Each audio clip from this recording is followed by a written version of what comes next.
ঘরে যারা সুখ শান্তি রাখতে চান, ঘরের মধ্যে কোনো ছবি টাঙিয়ে রাখা যাবে না। যাবে? মূর্তি রাখা যাবে না। যাবে? মুসনাদে আহমদ ইবনে হাম্বলের হাদিস, আল্লাহ রাসূল সাল্লাল্লাহু আলাইহি ওয়াসাল্লাম বলেন, লা ইন্নাল মালাইকাতা লা তাদখুলু বাইতান ফিহি তামাসিল ওয়া সূরা। যে ঘরে মূর্তি আছে, যে ঘরে ছবি টাঙিয়ে রাখা হয়, ওই ঘরে আল্লাহর রহমতের ফেরেশতা প্রবেশ করে। চিপায় চাপায় কোনো ছোটখাটো ছবি থাকলে ওটা ভিন্ন কথা, কিন্তু বড় করে টাঙিয়ে রাখা যাবে? আব্বা আম্মা মরে গেছে, অনেকে আব্বা আম্মার ছবি টাঙায় রাখে, রাখা যাবে? আজকে নামায় ফেলবেন, পারা যাবে তো? আচ্ছা। অনেকে বিয়ের ছবি বাঁধায় রাখে, বাঁধায়া ঘরে ঝুলায় রাখে, স্মৃতি স্মৃতি রাখবার চায়। কি রাখবার চায়? না, স্মৃতি এইখানে রাখে, ছবি নামিয়ে ফেলবেন। নেতা নেত্রীর ছবি অনেকে টাঙিয়ে রাখে, আছে না নাই? না, নামায় ফেলেন, নামায় ফেলবেন। পীর সাহেবের ছবিও টাঙিয়ে রাখে? না না, এগুলো করবেন না। স্মৃতি যদি রাখতে হয়, বিয়ের ছবি কিংবা ফ্যামিলি গ্রুপ ছবি হতে পারে, আব্বা আম্মা ভাই বোন মিলে আমাদের মতো করে আমাদের পরিসরে আমরা একটা ছবি তুললাম, এই ছবি অ্যালবামের মধ্যে তালাবদ্ধ করে রাখতে হবে, ঠিক কিনা? ঘরের মধ্যে ঝুলিয়ে রাখা যাবে? স্মৃতি সংরক্ষণের জন্য একটা দুইটা ছবি রাখতে পারেন, অ্যালবামের মধ্যে রাখবেন। ক্লাব মাঝে মাঝে যখন খুলবেন, 10 বছর আগের ছবি যখন খুলবেন, দেখবেন হায়রে এই গ্রুপ ছবিতে পাশে আমার দাদা ছিল, আজকে দাদা নাই, আব্বা ছিল, আজকে আব্বা নাই, আমার দাড়িগুলো কালো ছিল, এখন দাড়ি আর কালো নাই, সাদা হয়ে গেছে। মরণের কথা চিন্তায় আছে না নাই? আখিরাতের কথা স্মরণ হবে। তো আজ থেকে আমরা ছবি টাঙিয়ে রাখবো না, নামায়ে ফেলবো। রহমতের ফেরেশতা তো আসতে চায় আপনার ঘরে, আপনি ঢুকার বন্দোবস্তই তো রাখেন নাই। রহমতের ফেরেশতাকে ঢুকার সুযোগই তো আপনি দিচ্ছেন না, ঢুকবে কেমন করে?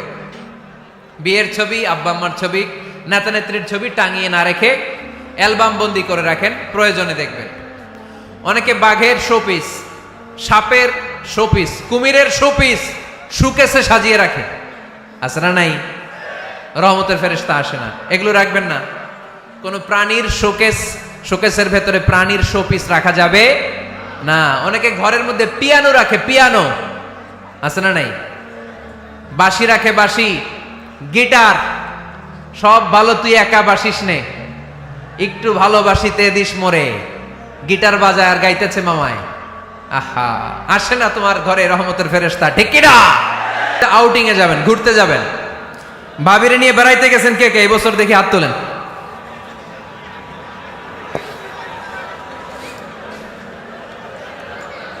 হাত নামান। এই ওয়াজ শোনার পরে এই বছর যাবেন কারা কারা? হাত তোলেন। এই বাচ্চারা, তোমরা হাত তোলো কেন? তোমরা বিয়ে করছো নাকি? বুঝা না বুঝা হাত তোলে খালি।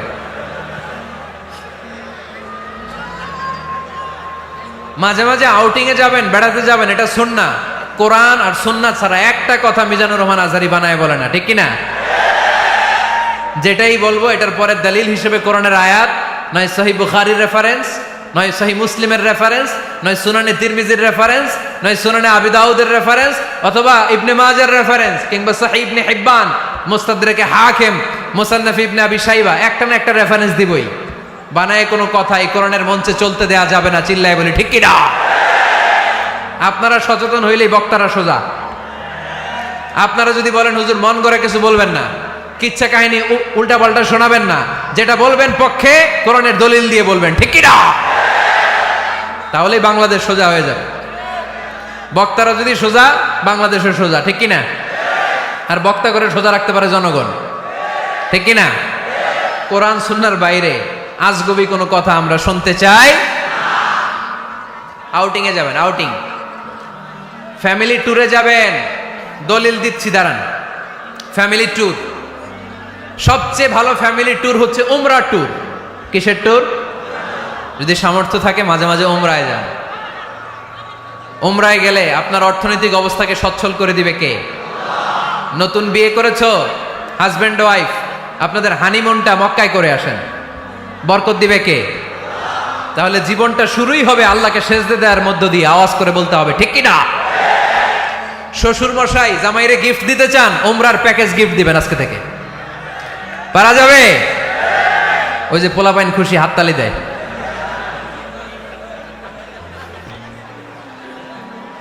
উমরায় যান, উমরায় ঘুরতে যান, ঘুরতে যাবেন।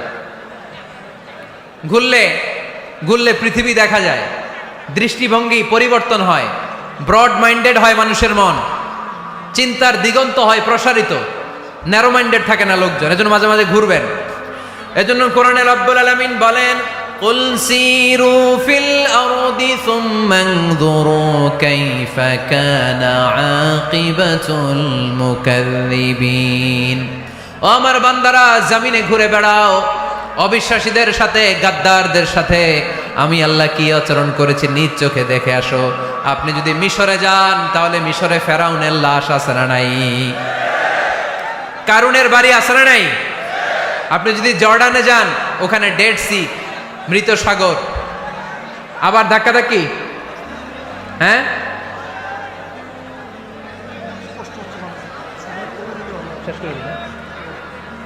আচ্ছা শেষ করে দিচ্ছি, আর অল্প কয়েক মিনিট। এইখানে আবেগ আবেগ দেখানো চলবে না, কারণ আপনারা তো আরামে বসে আছেন। এই যে এইদিকে 1 ঘন্টার উপরে আলোচনা হয়ে গেল আমার, 1 ঘন্টা 10 মিনিটের মতো এরা দাঁড়ায় আছে। কতক্ষণ দাঁড়ায় থাকতে পারবেন ধাক্কাধাক্কির মধ্যে? এখনই শেষ করে দিচ্ছি, এখনই। বসুন বসুন বসুন বসুন। আওয়াজ যদি বন্ধ হয়, আমি আরো কয়েক মিনিট বলবো। আওয়াজ যদি চলতে থাকে, বলা যাবে না। এখনই মোনাজাত হবে, এখনই। এই তো মাশাআল্লাহ, আওয়াজ নাই। শোনেন, দলিল কি? স্ত্রীকে নিয়ে যে বেড়াতে যাবেন, দলিল সহিহ বুখারীর হাদিস, ইদা আরাদা রাসূলুল্লাহ সাল্লাল্লাহু আলাইহি ওয়াসাল্লাম সাফারান আকরা বাইনা আজওয়াজি, আকরা বাইনা আজওয়াজি ফাআইয়াতুহুন্না খারাজা ইসমুহা খারাজা বিহা। আল্লাহর হাবিব সাল্লাল্লাহু আলাইহি ওয়াসাল্লাম যখন সফরে বেরোতেন, 11 জন স্ত্রীর নাম লিখে তিনি লটারি করতেন। লটারিতে যার নাম আসতো তাকে নিয়ে বিশ্বনবী সফরে চলে যেতেন। সুবহানাল্লাহ, এত আসতে। আল্লাহর হাবিব সাল্লাল্লাহু আলাইহি ওয়াসাল্লামের 11 জন স্ত্রী ছিল, সবাইরে নিয়ে তো আর যাওয়া যাবে না, লটারি জায়েজ। 11 জনের নাম লিখে, এটাকে আরবিতে বলে, বুখারীর ভাষায় কুরআ। আরবিতে কি বলে? কুরআ। ইদা আরাদা, আম্মা জান আয়েশার বর্ণনা, সহিহ বুখারীর হাদিস, ইদা আরাদা রাসূলুল্লাহ সাল্লাল্লাহু আলাইহি ওয়াসাল্লাম সাফারান আকরা বাইনা আজওয়াজিহি ফাআইয়াতুহুন্না খারাজা সাহমুহা খারাজা বিহা। 11 জন স্ত্রীর নাম লিখে তিনি লটারি করতেন। লটারিতে যার নাম আসতো তাকে নিয়ে বিশ্বনবী সফর করতে চলে যেতেন। সুবহানাল্লাহ। সফরের মধ্যে রাত্রিবেলায় বিশ্বনবী মরুভূমিতে তাঁবু টাঙাতেন। আম্মা জান আয়েশার সাথে বিনোদনমূলক কার্যক্রম করতেন, হাসি ঠাট্টা করতেন, দৌড়াদৌড়ি করতেন, খেলাধুলা করতেন। সুবহানাল্লাহ পড়েন। দৌড়াদৌড়ি। বিয়ের শুরুর দিকে আল্লাহ রাসূল সাল্লাল্লাহু আলাইহি ওয়াসাল্লাম বললেন, আয়েশা চলো রাতে আমরা একটু দৌড়াই, ওই যে খেজুর গাছ দেখা যায়, কে কার আগে দৌড়াতে পারে দেখি। দুইজনে দৌড় দিলেন। আল্লাহর হাবিব সাল্লাল্লাহু আলাইহি ওয়াসাল্লাম ইচ্ছা করে আস্তে দৌড় দিলেন, যাতে আম্মা জান আয়েশা রাদিয়াল্লাহু তাআলা আনহা ফার্স্ট হয়ে যায়। আম্মা জান আয়েশা রাদিয়াল্লাহু তাআলা আনহা দৌড়ে যে খেজুর গাছ ধরে বললেন, আমি ফার্স্ট, আমি ফার্স্ট, খুশি হয়ে গেলেন। আবার কয়েক বছর পরে আবার যখন লটারিতে আম্মা জান আয়েশার নাম আসলো, আবার এক রাতে দুইজনে দৌড় দিলেন। এবার আর বিশ্বনবী আম্মা জান আয়েশা রাদিয়াল্লাহু তাআলা আনহাকে সুযোগ দেন নাই, নিজে জোরসে দৌড় দিলেন। বললেন, চলো আজকে রাতে দেখি কে কার আগে দৌড়ে ওই পিলার ধরতে পারে। বিশ্বনবীও দৌড়, আম্মা জান আয়েশাও দৌড়। এবার বিশ্বনবী জোরসে দৌড় দিয়ে খেজুর গাছ ধরে বললেন, আমি ফার্স্ট। সুবহানাল্লাহ কইবেন না? আম্মা জান আয়েশা রাগ করে ফেললেন, আজকে আর জিততে পারে নাই। বিষ্ণু ইসলাম আম্মা জান আয়েশার কাছে যেয়ে বললেন, ইয়া হুমায়রা, ও আমার সুন্দরী লাল টুকটুকে বউ, হাদিহি সাবকাতু বিতিল, ওই যে 7 বছর আগে একবার রাতের দৌড়াদৌড়িতে আমারে হারাইছিলা, আজকে তোমারে হারাই দিয়ে ওটা শোধ নিয়ে নিলাম। দেখেন কি খুনসুটি, কি ভালোবাসাবাসি, কি ভালোবাসাবাসি ছিল বিষ্ণু ইসলামের আর বিষ্ণু ইসলামের স্ত্রীদের মধ্যে। আম্মা জান আয়েশা রাদিয়াল্লাহু তাআলা আনহা পেয়ালার যেই জায়গায় ঠোঁট লাগিয়ে চুমুক দিয়ে দুধ খেতেন, ঠিক ওই জায়গায় ঠোঁট লাগিয়ে বিষ্ণু ইসলামও দুধ খেতেন। ওটের হাড্ডি চুষে আম্মা জান আয়েশা ফেলে দিলে ওই চোষা হাড্ডিটা নিয়ে বিষ্ণুনবী চুষতে আরম্ভ করতেন। একই বালতি থেকে পানি নিয়ে দুইজন গোসল করতেন। সুবহানাল্লাহ পড়বেন না?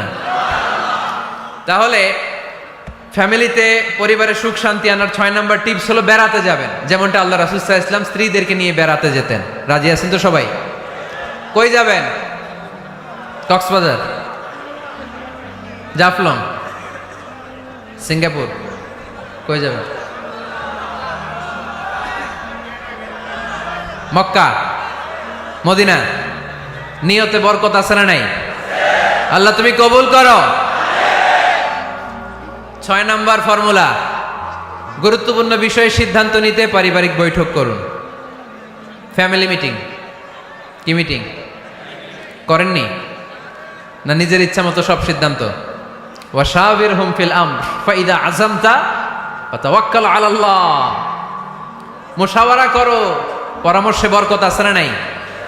অনেক বরকত, অনেক। আল্লাহর হাবিব সাল্লাল্লাহু আলাইহি ওয়াসাল্লাম পরামর্শ করতেন। অনেক লম্বা লম্বা হাদিস আছে, এগুলো বললে অনেক রাত হয়ে যাবে, আমি ওদিকে আর গেলাম না। পরামর্শ করবেন। বিষ্ণু ইসলামের মাথায় বুদ্ধি আসতেছে না, আম্মাজান উম্মে সালামা রাদিয়াল্লাহু তাআলা আনহা হুদাইবিয়া সন্ধির সময় বুদ্ধি দিলেন, ওই বুদ্ধিতে কাজ করার সাথে সাথে প্রবলেম সলভড। মনে করেন না যে ওনাদের মাথায় বুদ্ধি নাই, অনেক চিকন বুদ্ধি আছে, কাজে লাগাবেন, মাঝে মাঝে নিবেন। ছেলে মেয়েদের সাথে পরামর্শ করবেন যে বাবা আমি তো এটা ভাবতেছি, নতুন একটা জায়গা কিনতে চাই, একটা ফ্ল্যাট কিনবো, তোমাদের কি পরামর্শ, কেমন করলে ভালো হয়? পরামর্শের দরকার আছে না নাই? এজন্য আল্লাহর হাবিব সাল্লাল্লাহু আলাইহি ওয়াসাল্লাম বলতেন, সহিহ মুসলিমের বর্ণনা, লা তাজআলু বুয়ুতাকুম মাকাবিরা, তোমরা তোমাদের ঘরগুলোরে কবর বানিয়ে রেখো না। ফা ইন্নাল লা তাজআলু বুয়ুতাকুম মাকাবিরা, তোমরা তোমাদের ঘরগুলোরে কবর বানিয়ে রেখো না। ফা ইন্নাশ শাইতানা ইয়ানফিরু মিনাল বাইতিল্লাযী তুকরাউ ফীহি সূরাতুল বাকারা, যেই ঘরে সূরাতুল বাকারা তেলাওয়াত হয় ওই ঘর থেকে শয়তানগুলো দৌড়ে পালায়। সূরা বাকারা তেলাওয়াত করলে ওই ঘরে শয়তান ঢুকে ঢুকে ঢুকে। সহিহ মুসলিমের আরেক হাদিসে আল্লাহ রাসূল সাল্লাল্লাহু আলাইহি ওয়াসাল্লাম বললেন, ইকরাউ সূরাতাল বাকারা, তোমরা বেশি বেশি সূরা বাকারা পড়ো। ফা ইন্না আখযাহা বারাকা, যে সূরা বাকারা পড়ে তার ঘরটা বরকত দিয়ে ভরে দেয় কে? ওয়া তারকাহু হাসারা, যে বাকারা পড়ে না ও আফসোস করে। ওয়ালা ইস্তাতিউহাল বাতালা, যে ঘরে সূরা বাকারার তেলাওয়াত হয় ওই ঘরে কোনো জাদু টোনা ব্ল্যাক ম্যাজিক কাজ করে না। চিল্লায় পড়েন আল্লাহু আকবার। বাড়ি উদ্বোধনের সময় নিজেই সূরা বাকারা দিয়ে বাড়ি উদ্বোধন করবেন, পারা যাবে? নতুন ফ্ল্যাট উদ্বোধন হয় না, নতুন বাড়ি উদ্বোধন হয় না, ইমাম সাহেব হুজুর যখন দোয়া করতে আসবে হুজুরে বলবেন, হুজুর একটু সূরা বাকারা তেলাওয়াত করেন, পারা যাবে? নিজেও সূরা বাকারা তেলাওয়াত করবেন, ঘরটারে সেফটি দিয়ে প্রোটেকশন দিয়ে রাখবে কে? 3 নম্বর ফর্মুলা, ঘরে শান্তি আনার। ঘরে মাঝে মাঝে একসাথে জামাতে নামাজ পড়বেন। শুনতেছেন? আমার কথা শুনতে পাচ্ছেন? The family that prays together stays together. এই চলো রাইট। কি এত কথা কেন? এরকম বিশৃঙ্খলা তো কোথাও দেখি নাই আমি এতবার। The family that prays together stays together. যে ফ্যামিলিগুলো একসাথে নামাজ পড়ে এই ফ্যামিলিগুলো একসাথে টিকে থাকে আজীবন। সুবহানাল্লাহ নাই?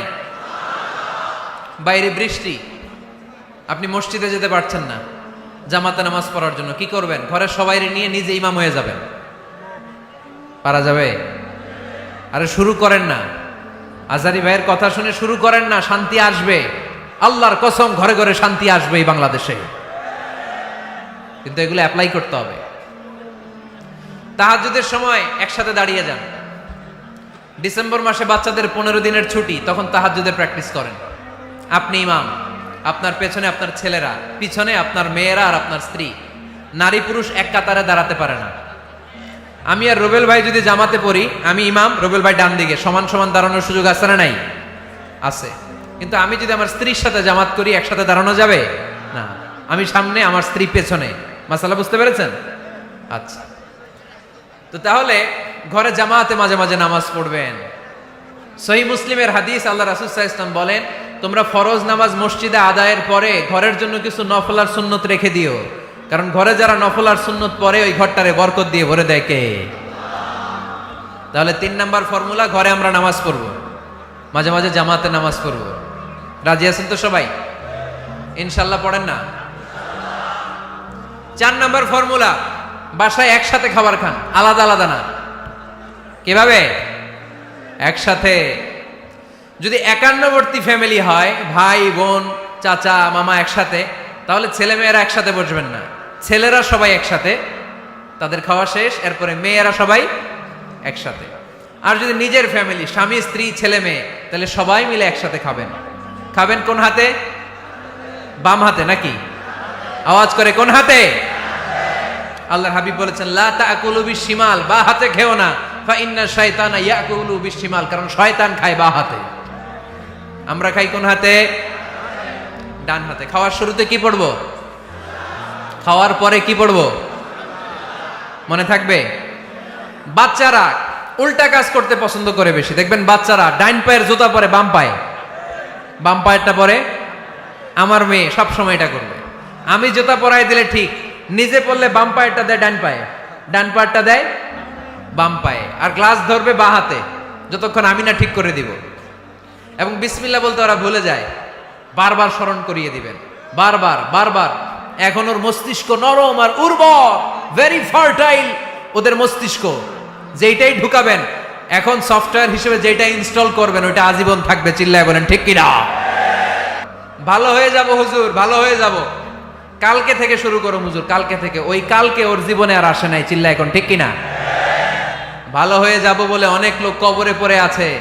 আগামীকাল থেকে নামাজ ধরবো বলে বলে বসে থাকা লোকগুলো এরকম কবরে পড়ে আছে, ওদের জীবনে আগামীকাল আর আসে নাই। ভালো হবো কখন? এখন থেকে, আজকে থেকেই সালামের প্র্যাকটিসের দরকার আছে না নাই? এজন্য ওয়াজের মাঝখানে একটু প্র্যাকটিস করাই নিলাম। ঘরে ঢুকেই আগে সালাম দিবেন, আপনি আগে দিবেন, ভাবি পরে দেখ, অসুবিধা নাই, ঠিক কিনা? আর ভাবি যদি আগে দিতে পারে তাও সমস্যা নাই। আপনি ভাবিকে সালাম দিচ্ছেন, ভাবি আপনাকে দিচ্ছে। আপনাদের এই প্রতিযোগিতা দেখে বাচ্চারা কি শিখবে? কি শিখবে? সালাম দিতে হবে, ঠিক কিনা? তা আসুন ঘরটারে আমরা শান্তিময় করি, সালাম দিন আর সালামাতে থাকুন। আল্লাহর হাবিব সাল্লাল্লাহু আলাইহি ওয়াসাল্লাম আম্মা জান আয়েশা রাদিয়াল্লাহু তাআলা আনহুর কোলের মধ্যে মাথা রেখে কোরআন তেলাওয়াত করতেন। সুবহানাল্লাহ পড়বেন না? কানা রাসূলুল্লাহ সাল্লাল্লাহু আলাইহি ওয়াসাল্লাম ইয়াকরাউল কুরআন ওয়া রাসুহু ফি হাজরি ওয়া আনা হায়েদ। আম্মা জান আয়েশা বলেন, আমার যখন মাসিক চলতো, আমার মেনস্ট্রুয়েশনাল পিরিয়ড চলাকালীন সময়ে আল্লাহর নবী আমার কোলে মাথা রেখে রেখে কোরআন তেলাওয়াত করে আমারে শোনাতে। এই জন্য স্ত্রীর কোলে মাথা রেখে কোরআন তেলাওয়াত করা সুন্নাত। স্ত্রীর কোলে মাথা রেখে কোরআন তেলাওয়াত করা করেন তো? স্ত্রীর কোলে মাথা রেখে কোরআন তেলাওয়াত করছেন কে কে দেখি? ওই যে সাহস আছে কয়েকজনের, হাত তুলে ফেলছে। মাশাআল্লাহ, মাশাআল্লাহ। হ্যাঁ, স্ত্রীর কোলে মাথা রেখে কোরআন তেলাওয়াত করুন, এটা সুন্নাহ। ঘরে কোরআন তেলাওয়াত করুন। জিন, ভূত, ব্ল্যাক ম্যাজিক, জাদু টোনা, বানমারা সবগুলারে নিঃশেষ করে দিবে কে? তো আল্লাহ বললেন, নিজের ঘরে যদি প্রবেশ করো ঢুকেই সালাম দাও। এবার অন্যের ঘরে যদি প্রবেশ করেন ওইখানে তো সালামের দরকার নাই না? দরকার আছে না নাই? এজন্য রব্বুল আলামিন বলেন, ইয়া আইয়ুহাল্লাযীনা আমানু লা তাদখুলু বুয়ুতান গায়রা বুয়ুতিকুম হাত্তা তাস্তানিসু ওয়া তুসাল্লিমু আলা আহলিহা। ও আমার বিশ্বাসী বান্দারা, শোনো শোনো, অন্য কারো বাড়িতে যদি প্রবেশ করো, প্রবেশ করার আগে খবরদার আগে অনুমতি নাও, অনুমতি নেওয়ার পরে সালাম দিয়ে দাও। অন্যের ঘরে প্রবেশ করলে আরো বেশি প্রসিডিউর বেশি, প্রথমে আগে অনুমতি নেবেন তারপরে কি দিবেন? তাহলে নিজের ঘরে হোক অন্যের ঘরে হোক, ঘরে ঢুকে আমরা কি দিব? আওয়াজ করে বলতে হবে মুসলমান, ঘরে ঢুকে কি দিব? সালাম। আল্লাহর হাবিব সাল্লাল্লাহু আলাইহি ওয়াসাল্লাম সহিহ মুসলিমের হাদিস, তিনি বললেন, আওয়ালা আদুল্লুকুম আলা শাই ইযা ফাআলতুমুহু তাহাবাবতুম। আমি কি তোমাদের এমন একটা আমলের কথা বলবো না যেটা তোমরা প্র্যাকটিস করলে একে অপরের মধ্যে ভালোবাসা বেড়ে যাবে? সাহাবারা বলল, ইয়া রাসূলুল্লাহ বলেন সে আমলটা কি? আল্লাহর হাবিব সাল্লাল্লাহু আলাইহি ওয়াসাল্লাম বললেন, আফশু সালামা বাইনাকুম, নিজেদের মধ্যে সালামের প্র্যাকটিস করো, দেখা হলে আগে সালাম দিয়ে দাও। আল বাদিউ বিসসালামি বারিউম মিনাল কিবর, আগে আগে যে সালাম দেয় তার অন্তর থেকে অহংকার মুক্ত করে দেয় কে? যাদের অন্তরে ইগো বেশি, ইগো অহংকার বেশি, আগে সালাম দিবেন। কয়েকদিনের ব্যবধানে দেখবেন আর ইগো নাই, ইগো নাই, কে সালাম দিবেন। জান্নাতীরা যখন জান্নাতে ঢুকবে, ফেরেশতারা প্রত্যেক গেটে খালি বলবে সালাম সালাম সালাম, আল্লাহু আকবার। জান্নাতীরা যখন জান্নাতে ঢুকবে, ফেরেশতারা বলবে সালামুন আলাইকুম তিবতুম ফাদখুলুহা খালিদিন।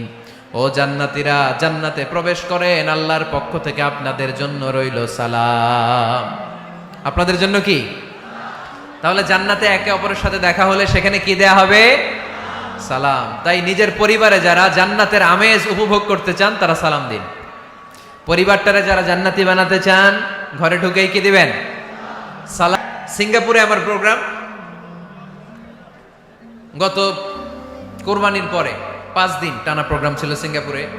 এক ফ্যামিলি আসছে, অনেক বড় বিজনেসম্যান ওখানকার, এসে বলে হুজুর ইউটিউবে আপনার ওয়াজ শুনে আল্লাহ আমাদেরকে হেদায়েত দিচ্ছে, কিন্তু ছেলে মেয়েগুলোর তো মানাইতে পারতেছি না, নামাজ পড়ে না, আপনি একটু পানি পড়া দেন। কি পড়া? আমি বললাম বয়স কত? কয় 22। আমি কই পানি পড়া না, আমারে বাইটা খাওয়াই দিলে হবে না, কারণ কাঁচা না নোয়ালে বাস, পাকলে করে টাস টাস। আগে আগে দেরি করা যাবে না, দেরি করলে কষ্ট হয়ে যায়। আল্লাহ হেদায়েত না দিলে তখন এদেরকে বোঝানো যাবে না। ছোট্ট সোনামণিরা, ওরা এখন কাদাকে যেমন খুশি তেমন ডিজাইন করা যায় কি যায় না? ডিজাইন করার পরে যখন শুকিয়ে যায় তখন আর কিছু করা যায়? তখন বাঁকা করতে গেলে কি হবে? ভেঙে যায়। একসাথে খাবেন, খাবার শেয়ার করবেন, একে অপরের সাথে খাবার শেয়ার করলে মহব্বত বাড়ায় দেয় কে? এপ্রিল মাসে আসতেছে রমাদান, খবরদার কেউ একা একা ইফতারি করবেন না। একা ইফতারি করেন নাকি আপনারা? একসাথে। আল্লাহর হাবিব সাল্লাল্লাহু আলাইহি ওয়াসাল্লাম বললেন, কেউ যদি কাউকে ইফতারি খাওয়ায়, যিনি খাওয়ালো উনি রোজা রেখে যেই সওয়াব, খাওয়ানোর কারণে ওই সওয়াব। সাহাবারা বললেন, ইয়া রাসূলুল্লাহ, ইফতারি খাওয়ানোর মতো পয়সা তো আমাদের নাই। আল্লাহর হাবিব সাল্লাল্লাহু আলাইহি ওয়াসাল্লাম বললেন, ওয়ালাউ বি শারবাতিমা, যদি এক ঢোক পানি দিয়েও ইফতারি খাওয়া তবেও এই সওয়াব পাওয়া যাবে। ওয়ালাউ বি আযকা চিলাবান, এক ঢোক দুধ দিয়ে খাওয়ালো। ওয়ালাউ বি তামরা, একটা খেজুর দিয়ে ইফতারি করালো, এই সওয়াব। সুবহানাল্লাহ পড়েন। 2 ভাই ইফতারি করতে বসছেন, আপনার প্লেট থেকে একটা পেঁয়াজু আপনার ভাইয়ের প্লেটে দিলেন, আপনার ভাই একটা খেজুর আপনার প্লেটে দিল, দুইজনের ইফতারি খাওয়ানোর সওয়াব হয়ে গেছে। সুবহানাল্লাহ কইতে পারলেন না? পারবেন সবাই? একসাথে খাবেন না আলাদা? আল্লাহর হাবিব সাল্লাল্লাহু আলাইহি ওয়াসাল্লাম খেতে বসলে কখনো খাবারের বদনাম করতেন না। সহিহ বুখারীর হাদিস, মা আবা রাসূলুল্লাহ সাল্লাল্লাহু আলাইহি ওয়াসাল্লাম তাআমান কাত্তু, কখনো খাবারের বদনাম করেন নাই। এই 63 বছরের জীবনে কখনো না, একবারও না।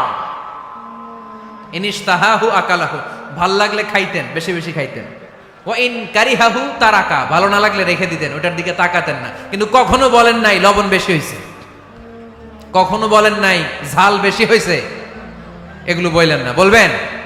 মহিলা প্যান্ডেলের ভাবিরা খুব খুশি, এখন খুশি হয়ে গেছে। ভাবিদেরকে বলবো, আপনারাও আপনাদের সর্বোচ্চটা দিয়ে ভাইয়ের জন্য রান্না করেন, যাতে ভাইয়ের খেতে কষ্ট না হয়, ঠিক কিনা? চেক এন্ড ব্যালেন্সের দরকার আছে না নাই? Islam is check and balance, very balanced religion, খুবই ভারসাম্যপূর্ণ জীবন ব্যবস্থা। খাবারের বদনাম করবেন না, খাবেন, খাওয়ার শেষে শুকরিয়া করবেন কার? আচ্ছা, কয়টা গেল? কয়টা গেল? আরো জোরে বলেন। মাশাআল্লাহ। 5 নাম্বার, ঘরে কোরআন তেলাওয়াত করবেন। কি করবেন? করেন, আপনারা করেন? হ্যাঁ, ঘরে কোরআন তেলাওয়াত করেন প্রতিদিন। ফজরের পরে পাড়াডগায়ের প্রতিটা পরিবার থেকে সুমধুর কোরআনের ধ্বনি ভেসে আসতে হবে। কথা কয় না তো? ঠিক বলেন না কেন আওয়াজ করে? প্রতিটা ঘরেই যেন কোরআনের সুমধুর বাণী উচ্চারিত হয়। এলাকার মসজিদের মক্তবগুলোতে হুজুর কোরআন পড়ায়, আছে এটা না?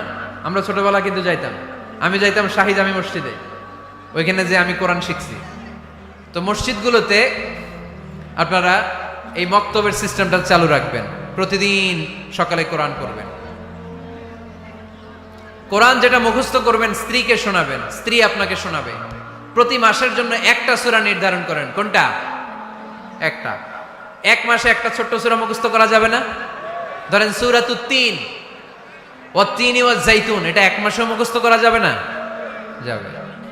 আজকে জানুয়ারি মাসের কত তারিখ? 6। আজকে রাতেই আপনাদের ফ্যামিলি মিটিং এটা সিদ্ধান্ত নেবেন যে এই মাসের জন্য সবাই মিলে কোন সূরাটা পড়বেন। মুখস্থ করতে হবে, অর্থও জানতে হবে। আমার ফ্যামিলিতে এই মাসে চলতেছে সূরাতুদ দুহা। আমার ছোট মেয়েটা মুখস্থ করতেছে, একটা করে মুখস্থ করে আর শোনায়, আমিও ওরে শোনাই। আমার স্ত্রী আমাকে শোনায়, আমি আমার স্ত্রীকে শোনাই। পাড়াডগারের প্রত্যেকটা ঘরে এই প্র্যাকটিসের দরকার আছে না নাই? প্রতি মাসে কয় সূরা? তাহলে এক বছরে কয় সূরা? 12টা। পুরো পাড়াডগার হাফেজ হয়ে যাবে কয়েক বছরের ব্যবধানে। পারা যাবে মুসলমান? বাঁচতে হলে জানতে হবে, বাঁচতে হলে পড়তে হবে। পড়ুন পড়ুন, পড়তে পড়তে মরুন। আমরা পড়ি না। আমি পৃথিবীর অনেক দেশ ঘুরেছি, ওখানে মানুষ সব সময় ব্যাগের ভিতরে বই রাখে। মেট্রো স্টেশনে যেতে লাগবে আধা ঘন্টা, ওইখানে এক জায়গায় ধরে ধরে ঝুলতেছে আর বই পড়তেছে। আছে না নাই? আর আমরা কি করি? ফেসবুকিং। বাংলাদেশে কি চলে এখন? ফেসবুকিং। এই প্রজন্মটা মাথা নিচু রেখে রেখে কাটায় দিল। সবার মাথা দেখবেন এরকম। আছে না নাই? এই জেনারেশনের মাথা কি উপরে না নিচে? এই যে এমনি এমনি খালি টিপতেছে, মাথা নিচু করে এই প্রজন্ম কাটাই দিল ওদের জীবন। না, মাথা উঁচু করে দাঁড়াতে হবে, ঠিক কি না? এজন্য পড়েন পড়েন, সুন্দর সুন্দর বই পড়েন, ইসলামিক বই পড়েন, কোরআন হাদিস পড়েন। ফ্যামিলির ভিতরে শান্তি দিবে কে? রাসূল আমারে ভালোবাসা, রাসূল আমার আলো আশা, রাসূল আমার প্রেম বিরহের মূল আলোচনা, রাসূল আমার কাজে কর্মের অনুপ্রেরণা। পড়েন আমিন। আমাদের সপ্তাহে 7 দিন ভালোবাসা, আমাদের দিনের 24 ঘন্টায় ভালোবাসা, মাসের 30 দিনে আমাদের ভালোবাসা, বছরের 365 দিন আমাদের ভালোবাসা। এর জন্য আলাদা করে ভালোবাসা দিবস আমাদের লাগে না, জোরে বলতে হবে, ঠিক কি না? ওদের যেহেতু ভালোবাসা নাই, ওদের মধ্যে ভালোবাসার কতটা অভাব আপনি অবাক হয়ে যাবেন। ভাই বোন, বাবা মা রেস্টুরেন্টে খেতে গেলে ভাইয়ের বিল ভাই দেয়, বোনের বিল বোন দেয়, মায়ের বিল মা দেয়, বাবার বিল বাবা দেয়। কল্পনা করছেন? ভালোবাসা যে নাই, এটা দেখতে চাইলে আপনার পাশ্চাত্যের প্রিজন সেলগুলো দেখতে যেতে হবে, জেলখানা। আপনি যদি আমেরিকার জেলখানাগুলোতে যান, আপনি যদি ওয়েস্টের ওল্ড হোম বৃদ্ধাশ্রমগুলোতে যান, তাহলে দেখবেন বছরের একদিন তারা বাবাকে একটা কার্ড দিয়ে আসে, ইন্টারন্যাশনাল ফাদার্স ডে, বিশ্ব বাবা দিবস। বছরে একদিন বাবারে হাই হ্যালো দিয়ে আসে, কিছু টাকা দিয়ে আসে। ইন্টারন্যাশনাল মাদার্স ডে, বিশ্ব মা দিবস, বছরের একদিন। মা সারা বছর তো তোমার কথা মনে থাকে না, কিন্তু মা দিবসে তোমারে ভুলি নাই, এটা লিখে একটা কার্ড দিয়ে আসে, কিছু টাকা দিয়ে আসে। বাবা মায়ের প্রতি ভালোবাসা আমাদের জন্য কি নির্দিষ্ট কোনো দিনের সাথে সীমাবদ্ধ? সারা বছর সব সময় ভালোবাসা আছে না নেই? আমাদের ভালোবাসা আল্লাহর জন্য, আমাদের ভালোবাসা রাসূলের জন্য, আমাদের ভালোবাসা কোরআনের জন্য, আমাদের ভালোবাসা একে অপরের জন্য, ঠিক কি না? এই হাবিব সাল্লাল্লাহু আলাইহি ওয়াসাল্লাম মানুষকে মানুষ হিসেবে মর্যাদা দিতেন। এক ইহুদির লাশ দেখে আল্লাহর হাবিব দাঁড়িয়ে গেলেন। সাহাবারা বললেন, ইন্নাহু ইয়াহুদি ইয়া রাসূলুল্লাহ। আপনি দাঁড়িয়ে গেলেন যে এটা তো ইহুদির লাশ, কার লাশ? আল্লাহর হাবিব সাল্লাল্লাহু আলাইহি ওয়াসাল্লাম বললেন, আওয়ালাইসাত নাফসান, এটা কি মানুষ না? হোক না ইহুদি, হোক না আস্তিক আর নাস্তিক, এটা তো মানুষ। আমি মানুষকে সম্মান করেছি। আওয়াজ করে পড়েন সুবহানাল্লাহ। আল্লাহ রাসূল সাল্লাল্লাহু আলাইহি ওয়াসাল্লাম মানুষকে মানুষ হিসেবে কনসিডার করতেন। আমরা আজকাল মানুষকে মানুষ হিসেবে কনসিডার করি না। আমার সবচেয়ে বড় পরিচয় আমি মুসলিম, কোন পীরের মুরিদ ওটা পরে, কোন দল করি ওইটা পরে, সবার আগে আমার পরিচয় আমি মুসলিম, আমি মুসলমান। এর চেয়ে কোনো বড় পরিচয় আমার নাই। চিল্লায় বলেন ঠিক কি না? সবচেয়ে বড় পরিচয় আমি মুসলমান। এজন্য আমরা যেন কাদা ছোড়াছুরি না করি, আমরা যেন ভাইয়ে ভাইয়ে মিলে থাকতে পারি। আল্লাহ তুমি তৌফিক দান করো। তো মুমিন জীবনে পরিবারের অনেক গুরুত্ব। এজন্য আল্লাহ তাআলা বলেছেন, নিজেও জাহান্নামের আগুন থেকে বাঁচো, পরিবারকেও বাঁচাও। আদেশটা কার? আওয়াজ করে বলেন কার?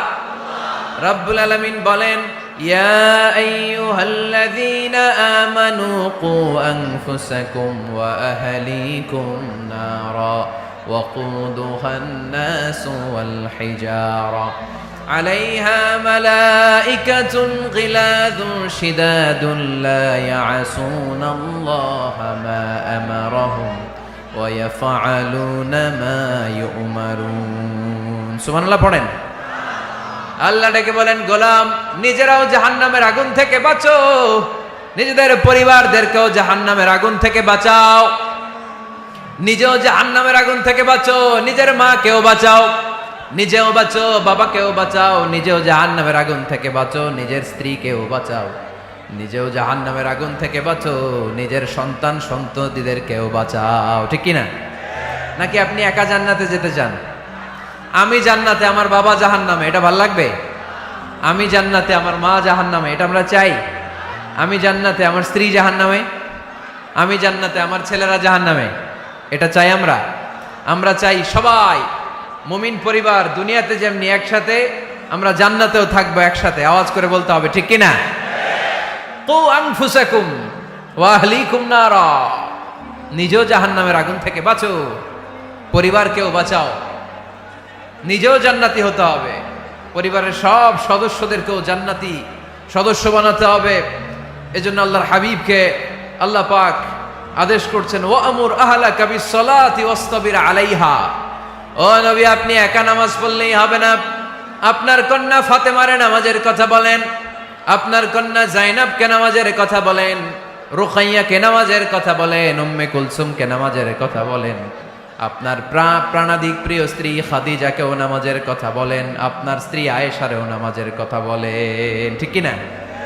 নামাজ একা বললে হবে না। আপনিও নামাজে যাবেন, সন্তানটারেও নামাজে নিয়ে যাবেন, মসজিদে পারা যাবে না? আপনাদের এলাকার মসজিদগুলোকে বাচ্চাদেরকে ঢোকাতে দেন তো আপনারা, না নিষেধ? মসজিদে বাচ্চাদেরকে নিয়ে আসা যাবে না, নিষেধ, এরকম সাইনবোর্ড আছে? বাচ্চাদেরকে নিয়ে যাবেন, বাচ্চাদেরকে নিয়ে ঢুকবেন, একেবারে ছোট বাচ্চা না, মসজিদের আদব বুঝে, বুঝাইলে বুঝবে, ডায়াপার পরিয়ে নিয়ে যাবেন। বাচ্চারা দুষ্টামি করবে, এটা ঠিক, লাফালাফি করবে, তো দুষ্টামি লাফালাফি তো বাচ্চারাই করবে না, আমরা করব? কথা বলেন। 70 বছরের এক মুরব্বী যদি লাফায়, বয়স কত, উনি লাফাইতেছে, চকলেট দাও চকলেট দাও, ভাল লাগবে? এই আবদারটা বাচ্চারা করলে ভাল লাগবে, ঠিক কিনা? তো বাচ্চারা লাফাবে, কান্না করবে, গ্লাস ভাঙচুর করবে, অনেক কিছু করবে, এটা বাচ্চাদের সাথে মানায়। তারপরও মসজিদে নিয়ে যাব।